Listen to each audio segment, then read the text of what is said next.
नहीं होना। सर रशीद साहब जिहा होर कोई सोना नहीं होना, पर गड्डी विच वड़न जांदे फासे ऐ चंगी चासे।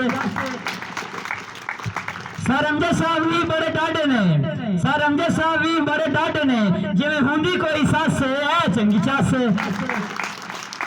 सर मोहम्मद खान साहब भी बड़े इंटेलिजेंट ने, सर मोहम्मद खान साहब भी बड़े इंटेलिजेंट ने, पर हाँ लग पैर नहीं करते बस ऐ चंगी चासे।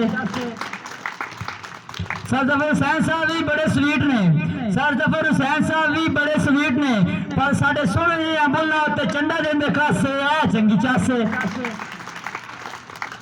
सर सदीक साहब लतीफा कोई सुनाया नहीं, जुकत कोई मारी नहीं। सर सदीक साहब लतीफा कोई सुनाया नहीं, जुकत कोई मारी नहीं, फिर क्यों जांदे हस हस से ऐ चंगी चासे।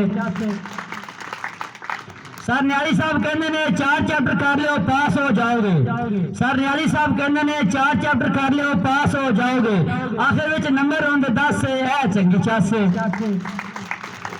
सर वकार साहब कहते ने I will strictly check your assignment. Sir Waqar sahab कहते ने I will strictly check your assignment. इन्हां दी अंग्रेजी अगे अंग्रेज़ों दी हो जाती बस से ऐ चंगी चासे। नजर में सुनाई है ताली तुसा मारी नहीं, नजर में सुनाई है ताली तुसा मारी नहीं, अजे भी तुसा हसो ना मेरे की वासे ऐ चंगी चासे।